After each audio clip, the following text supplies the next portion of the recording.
मासाहेब गृहनिर्माण संस्थेच्या वतीनं स्वर्गीय मीनाताई ठाकरे यांच्या जयंती व ममता दिनानिमित्त मासाहेब बीडी कामगार गृहनिर्माण संस्था तालुका दक्षिण सोलापूर कुंभारी येथील सभागृहात त्यांच्या पुतळ्यास कामगार सेनेचे प्रदेशाध्यक्ष विष्णू कारंपुरी महाराज यांच्या हस्ते पुष्पहार अर्पण करून अभिवादन करण्यात आले। यावेळी महाराष्ट्र कामगार सेनेचे प्रदेशाध्यक्ष विष्णू कारंपुरी महाराज यांनी अभिवादनपर बोलताना म्हणाले की शिवसेना प्रमुखांची सावली आणि आम्हा सर्वांची माहुली महासाहेब यांच्या जयंतीनिमित्त आमचे सावली असलेल्या माहुलींची नेहमी स्मरण करू असे ठामपणे सांगितले।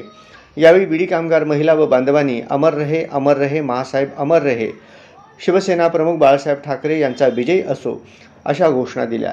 याप्रसंगी विठ्ठल खोराडकर, रेखा अडकी, गुरुनाथ कोळी, श्रीनिवास बोगा, प्रशांत जक्का, नरेश अन्नलदास, प्रभाकर रापोल, गोवर्धन मुदगल, रेखा बड्डू, उमा मुनकंपल्ली, नागमणी द्यावरकोंडा, गंगूबाई सपार, सुनीता बिनगुंडी, भाग्यलक्ष्मी त्रिमल, सुनीता वन्नम, कौशल्या केरमकोंडा, सुनंदा कंदिकटला, राधाबाई चिट्ट्याल, अंबुबाई बुधारम, उमा गंजी, सुनीता कोंडा यांच्यासह कामगार सेनेचे पदाधिकारी मोठ्या प्रमाणात बीडी कामगार बंधू भगिनी उपस्थित होते आणि आलेल्या सर्व कामगार बंधू भगिनींना लाडू वाटप करण्यात आले। कामगार सेनेचे पदाधिकारी व बीडी कामगार बंधू भगिनी मोठ्या संख्येने उपस्थित होते।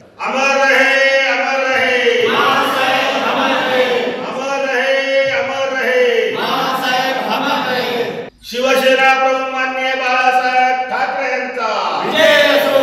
शिवसेना प्रमुख माननीय बाळासाहेब ठाकरे यांचा विजय असो।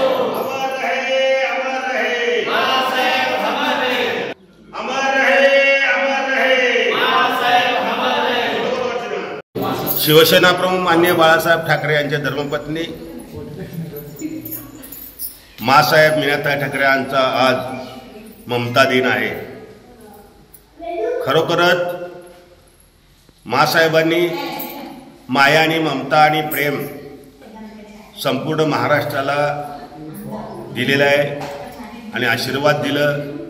त्यांच्या आशीर्वादामुळे आणि त्यांच्या ममताच्या अनुरागामुळे अनेक या ठिकाणी सामाजिक संघटना काम केलेले आहेत। त्यानुसार मासाहेब मीनाताई ठाकरे मासाहेब बीडी कामगार गृहनिर्माण संस्थेच्या वतीने बीडी कामगारांसाठी या ठिकाणी बांधण्यात आलेल्या घरकुलामध्ये त्यांचा पुतळ्याचं अनावर करण्यात आलेलं आहे। बाळासाहेबांच्या पुतळ्याचं अनावर करलेलं आहे। आज ममता दिन म्हणून आम्ही सर्व बीडी कामगारासहित त्यांचं आदरांजली वाहत आहोत आणि आम्हाला आमच्या घरकुलला चांगल्या प्रकारे सर्वांना सुखाचे आनंदाचा आशीर्वाद मासाहेबांनी द्यावा अशी अपेक्षा करतो।